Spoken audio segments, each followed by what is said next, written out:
Wow. That's different. I really like that. Peychauds or Peychauds or... Yeah, no, I'm gorgeous. Although probably fuzzier was better. Okay. So this is not what I expected.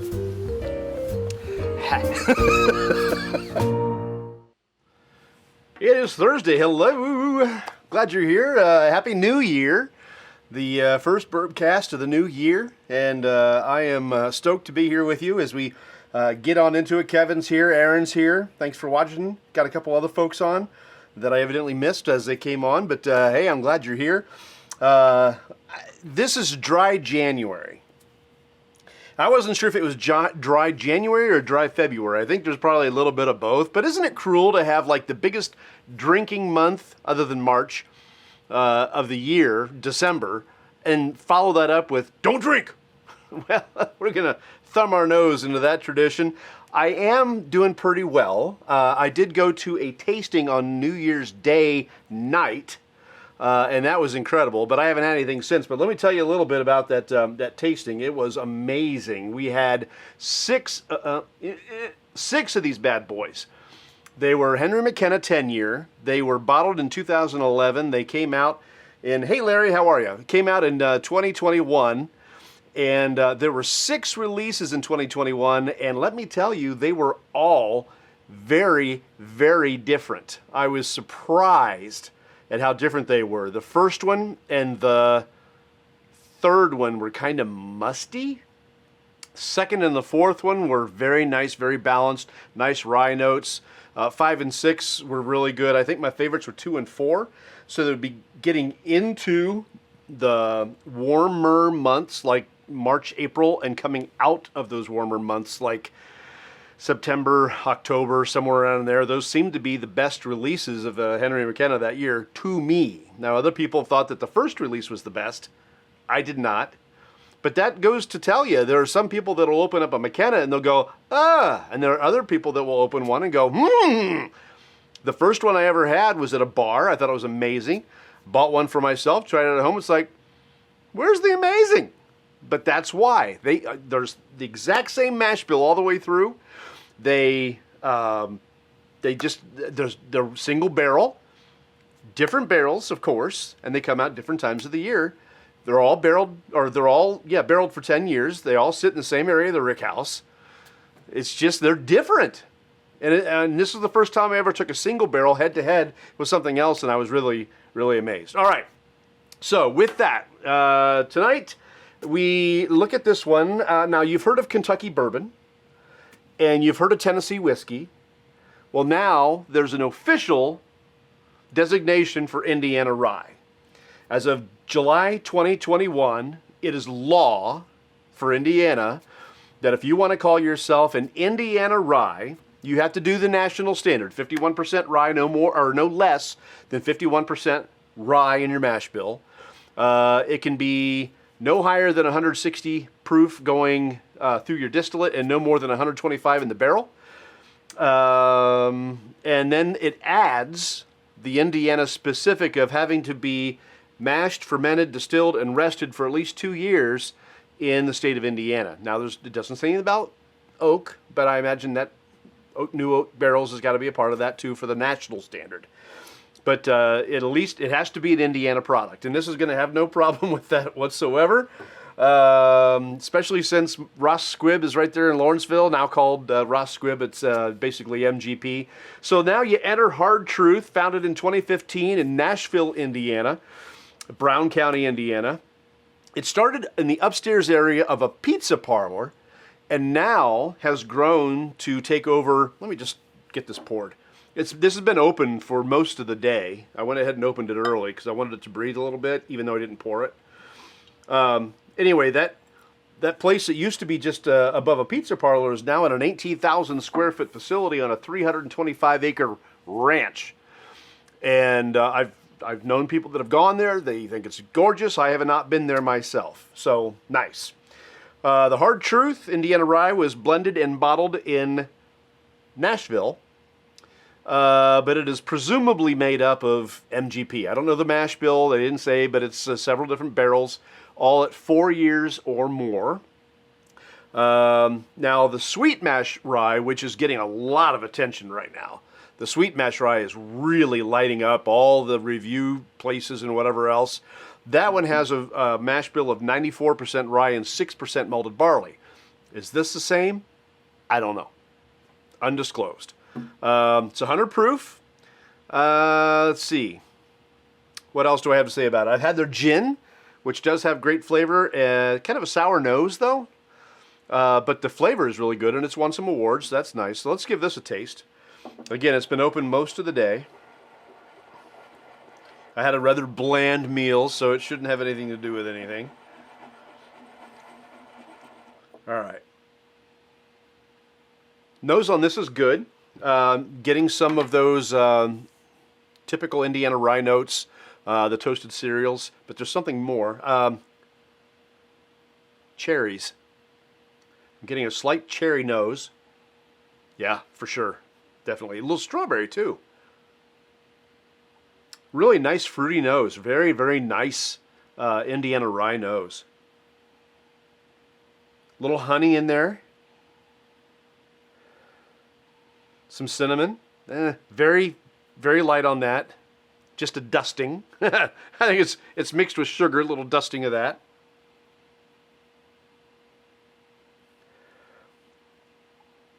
It's got a very fruity nose. There's even like white grapes in there. Again, it's small, but it's there. Yeah, that's really nice. Let's give it a shot.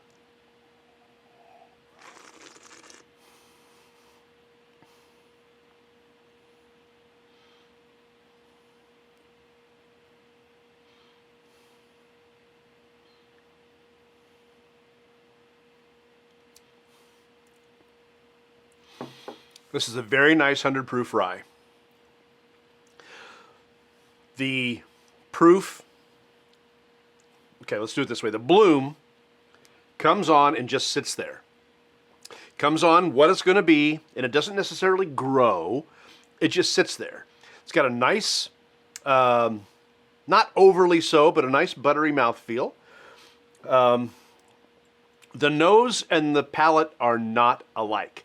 Where the nose, I was getting a lot of floral, fruity, and of course some of those Lawrenceburg rye notes.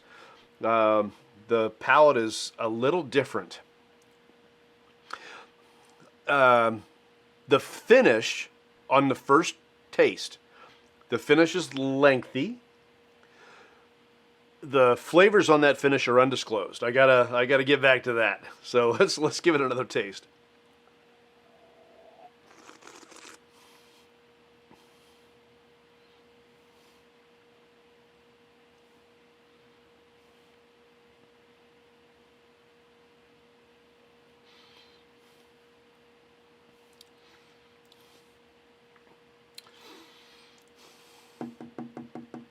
First thought out of my mind is creme brulee, but that's not it. I'm getting some marshmallow. Now, real marshmallows, I don't like marshmallows, like at all, ever. Never have, ever since I was a child. They would make me put it in my hot chocolate. To this day, I can't stand hot chocolate or marshmallows. They'd make me put it on my s'mores, and it's gross. I just don't like them. You can light those suckers on fire, and I still don't like them, although they're better when they're toasted. Still not a lot. Just childhood scars, okay? Childhood scars! But I like when I get a marshmallow hint in my drink. It just adds something different. And I would say it's probably a toasted marshmallow for that matter. Maybe that's why I kind of like it. All right, let's get back into that. I'm trying to find those flavors, and it's just different. I wish I could just point to something specific and go, that's it, but it's just different.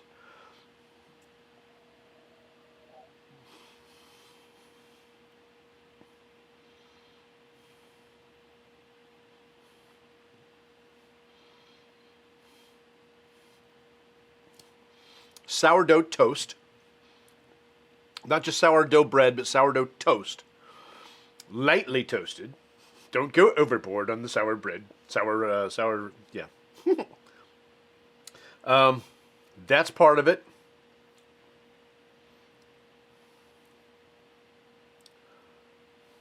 Wow.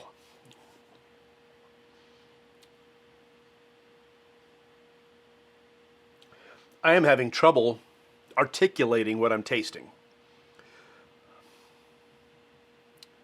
I just got a like for that. Thank you. We've all been there, I know. I know we've all been there where it's like, I have no idea how to describe this. Sourdough toast is the first thing that comes to my mind. On the palate, the nose was much more interesting. And I'm not going to say that the palate isn't interesting. I'm just saying that it's tough to figure out what it is I'm trying here.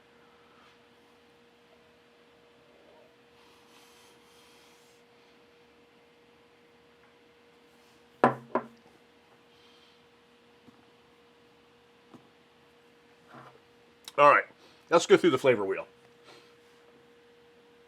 You got spice, wood, grain, sweet aromatics, and fruit and floral. So if I had to go with what I feel in my gut, I'm going to go towards the grain. Because I'm not getting the spices. I'm not getting the black pepper, cloves, cinnamon, coffee. Maybe a little coffee, but I'm going to go back over to the grain side. Cereal, rye, malt. Not necessarily the corn, but the rye and the cereal, yes. If I move up to the woods, okay, that's a possibility. Maybe almond or pecan. This is a flavor profile I don't get very often. And it's kind of neat to have something different. It's kind of neat to be like, what in the world is that?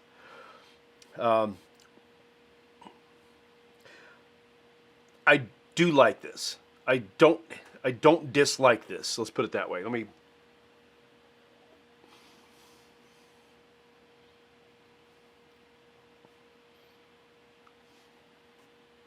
Little hazelnut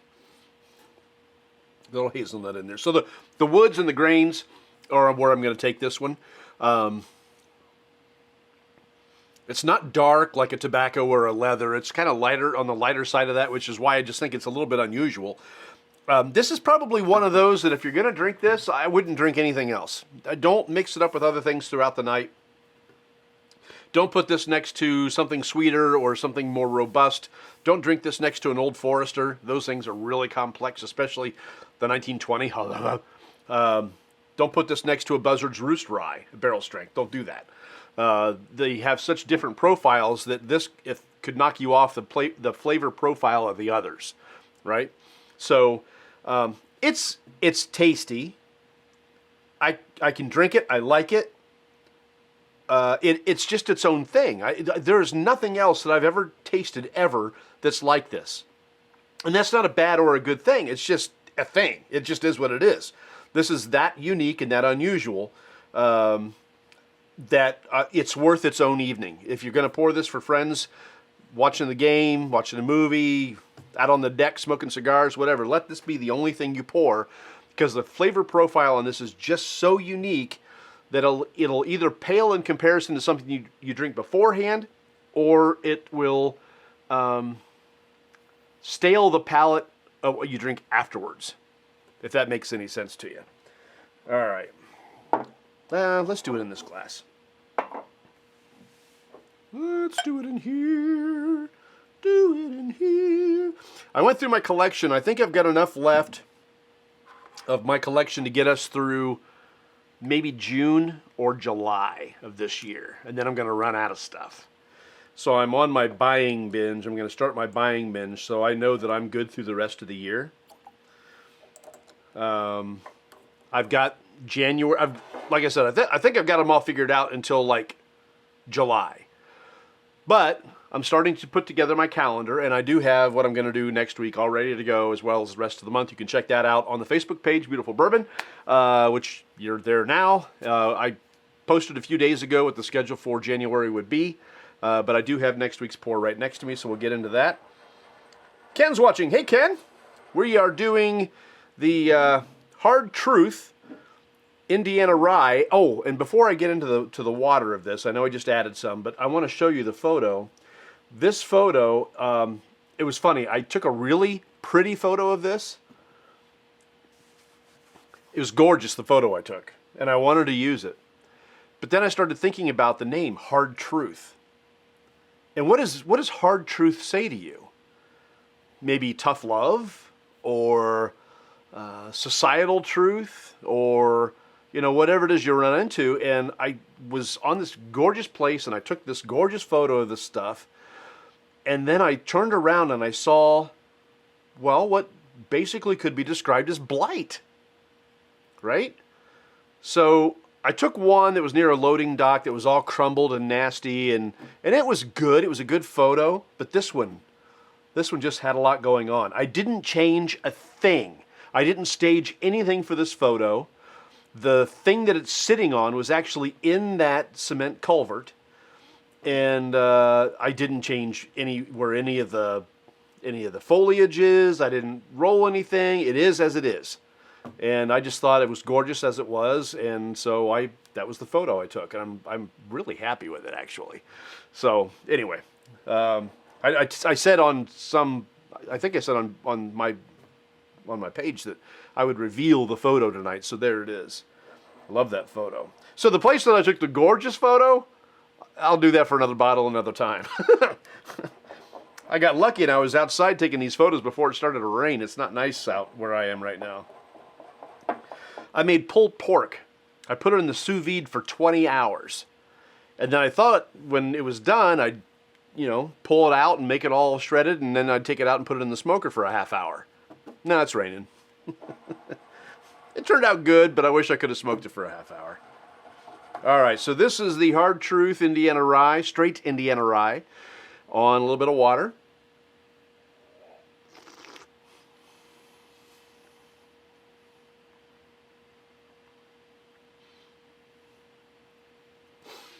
Mouthfeel got much more buttery, and the flavor changed.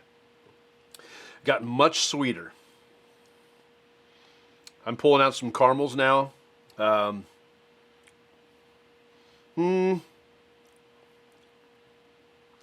Yeah, caramel.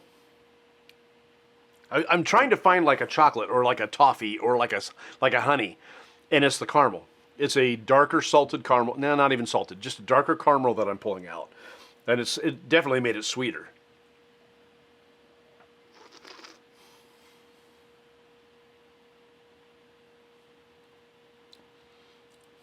Yeah, I like that even better. It's not often that I like my pour even. Now, again, this is set open through the day, but I never poured it out and poured it back in. I didn't open this up. So this could be what it would be if I let it sit for a week. I know I say that a lot, but it is what it is. Whiskey sometimes needs to sit. We don't like it to. We'd like to be able to just open the bottle and know that it's going to be perfect today, next week, next month. But that's not always the case. Sometimes they have to open up, and this one is very nice. You have to smoke that. You have to smoke first. I lost it there. I'll have to look over here. You have to smoke first. After meat hits 130, it won't take any smoke. Well, you're right, and I wouldn't even want to smoke it that far. I'd want to smoke it,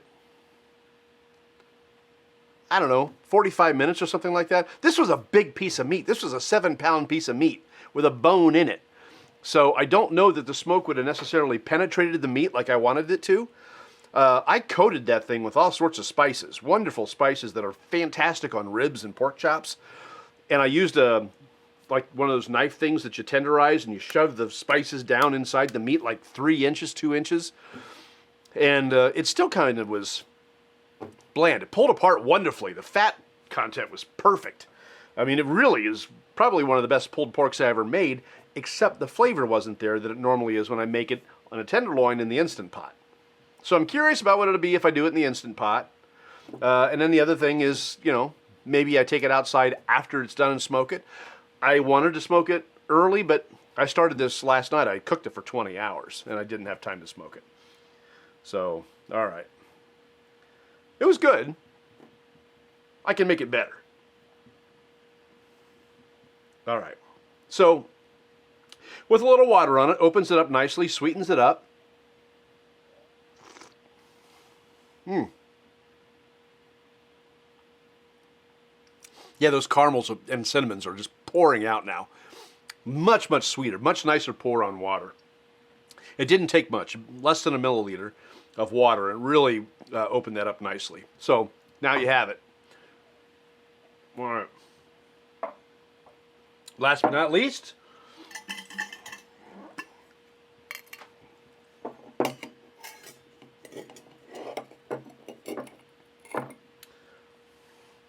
somebody contacted me a while back and wanted to know how I keep my ice spheres clear and how I keep them pretty.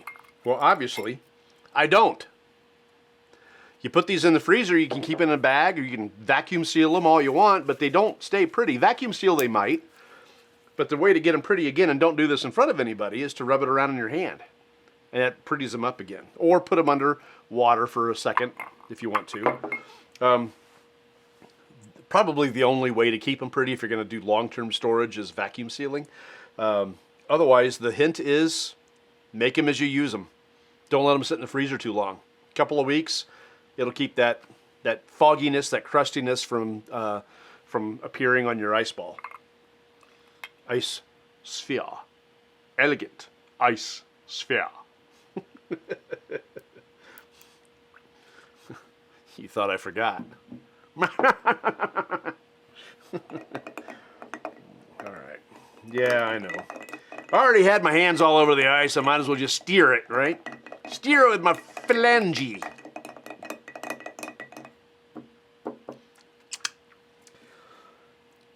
Until I get a permanent bar set up down here and I have my bar set and everything like that. This is what you're going to get.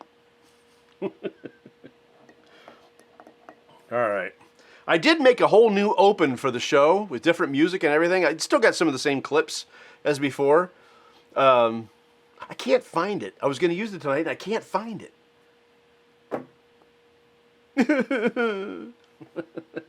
All right. Here we go. This is the Hard Truth Straight Indiana Rye on Ice.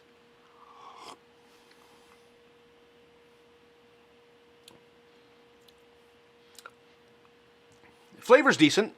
Reminds me of on water, but again, I haven't diluted this much because the ice sphere isn't gonna melt that quickly. But so when you put ice on your bourbon, it's going to slow the molecules down. Anytime you cool something down, it slows the molecules, right? Basic science. If you heat it up, the molecules are moving a lot faster. If you cool it down, the molecules slow down. Well, the molecules in this case deal with flavor, right? So if you cool down your bourbon, the molecules will slow down, and therefore you will have less flavor. The bourbon can close up. That's why the water that I put in here is room temp. Okay, it is filtered, but it's room temp. So that's why you sometimes get a muted effect, not only on the heat of a glass, but also on the flavor of a glass once it's on ice, because those molecules slow down. Sometimes it's better for the drink, and sometimes it isn't. In this case,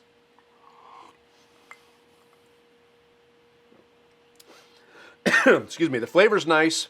There's no heat whatsoever. Any heat that was on that 100 proof is gone. Fell apart, gone into the wind.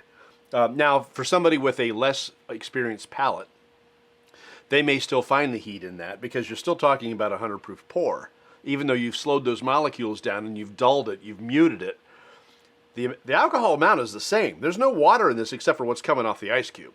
So somebody who's new might still feel that bloom, that burn. So, okay, that's fine. Don't tell them, oh, you're crazy, it's gone. Not to them, right? Everybody has their own journey, their own experience. Let them have it. This does taste pretty good on ice. Flavor didn't really go away. It stayed sweet like on water. The character of it, the balance of it went away. It's all just flavor now. And as it cools down even more and dilutes a little bit, even that goes away. So ice, again, as always, is not going to be my favorite. I did like it on water. I'm going to put it up here since it's got an ice sphere in it. I did like it on water a little bit, and I'd be curious as to what will happen with it after I let it sit for a week or two. But before I go and do anything else, My friend Grant, who we did a toast to last week, is still having some health issues. And I know some folks that have been in touch with him, and he's in good spirits despite it all. His health issues may just change the rest of his life, which is unfortunate. We always worry that maybe what we go through is going to change the way we live. And sometimes that's for the better, and sometimes it's not for the better. And in this case, it may not be for the better for Grant. But again, you never know what tomorrow's going to bring. Until we die, life doesn't end. So maybe he'll give up this area of his life that he thinks is secure and he enjoys and come up with something new. There's always a new purpose after something falls apart. So Grant, I am hoping that everything you're going through is going to pass and you can get back to the life you're used to leading because you love it, and I love that you love it. So here's to you, moving ahead. And if this life has to change for you, you're still going to move ahead. You just got to decide how that's going to work for you. And it may take some time. But we'll be with you. Salute. All right. Okay. So next week, this is by viewer request. Please his heart. Yeah. Yeah. I hope that if anything ever happens to me, even if I never know it, I hope people are rooting for me. That would be that. Even if I knew it, I mean, that'd be great, right? If you know that people are rooting for you, shoot, you'd be on the edge of your seat between, smiling and bawling your eyes out, right? People care about me, right? Well, what's it say? Prayer from your bourbon friends. Yeah, he needs them. So send those up. He's in great spirits, so that's a good thing. He's putting out dad jokes online, but I think, may still be in the hospital. I think he spent some of the holidays in the hospital. He may be home. I have to look and see. I have a viewer request for you. More mellow corn, Kevin. More mellow corn. Okay. All right. So, Kevin, I'll take your request. Aaron actually called me earlier and had one too, but this one is the bourbon, the Bulleit Bourbon 10-year. Believe it or not, I've had this for a while. Old Forester Statesman. Golly, Kevin, that's a good one, and I have that. I can add that. I'm going to add that. That's a good one. Okay. So, gosh, I might even change my schedule. No, I'll do that next month. I'll do it next month, Kevin, because my schedule, I'm trying to live up to some of the dry January thing, and Statesman is I think a little higher in proof, not as high as this one. I don't think it's 100, although I don't really know. I got to look and see. And this one I don't think is, what's this one? Oh, this is 91.2. Well, this is fine for dry January. And the single barrel. I don't have the single barrel yet. I haven't seen it, Aaron. I would love to try the Old Forester single barrel. It just does not come across my door. So I'm going to have to see if I can find a way to get that. I'm planning, I think, guys, just so you know, a road trip in the next couple of weeks. So if anybody's interested in a road trip, it may be a long one, just saying, let me know. I'll drive. I'll eat the gas. You have two of which? The Statesman or the single barrel? Kevin. Anyway, so getting back to it, the Bulleit Bourbon 10-year is what a viewer was drinking last week when he was watching, and he said, hey, you ought to do this one. I love this one. So he actually had two suggestions, so we're going to do this one this week and his second suggestion next week, or the week after. But Bulleit Bourbon 10-year, I've had this for a while, and I haven't. You have the two of the single barrel, Kevin. Of course you do. I don't know how you do it. You're amazing. I just need to get out of the house more, I think, right? But this is going to be next week. I've had this for a while and haven't opened it, and shame on me for not opening it, but that's what we're going to do finally next week. So, awesome, Kevin. I look forward to doing the Statesman, and maybe we can find a way to do that single barrel. Maybe we'll postpone the single barrel for a while, if you can hold on to it for a while. Postpone it, And then when it gets warmer outside or whatever, we can set this up outside and have a Bourbcast with you, Aaron, and me, right? Do a little single barrel drinking. Just saying. Just a suggestion. If you wanna just make it you and me, that's fine, and count Aaron out. That's all right. I'm sure he'll let me know about it later. All right, guys. Well, this is fantastic. I appreciate you being here. I'm having a ball. Happy New Year. I hope 2023 is better for you than 2022 was. And if 2022 was a great year, I still hope 2023 is better for you. It's going to be better for me. I guarantee it. And if not, I'm just going to keep drinking. And if it is, I'm going to keep drinking. This is dry January, so do try your best to knock it down a little bit. I'm going to try to knock mine down a little bit. Bad friend. I know, bad friend. I get it. I get it. I'm going to try to knock mine down a little bit, but I may even do it in February because it's dry January, dry February. I don't know. It'll be good for me to take a couple of months off of the general schedule, but we're going to come back here every Thursday, 7 o'clock, and we're going to taste something new, at least for the next 6-7 months until I run out of stash. All right? So, hey, thank you so much, everybody. I look forward to next Thursday and the Bulleit Bourbon 10-year. You get the opportunity to pick up this Hard Truth. It's really interesting. It's tasty, just in its very own way. It's its own thing. There's nothing else like it. I've never had anything else that I could say is like it. Nothing. So if you get a chance to try it, do so. I'll revisit this in a little bit and see what I think of it down the road. All right, guys. You have a fantastic what's left of your week and a great weekend coming up. Again, Happy New Year, and have a good night. Thank you.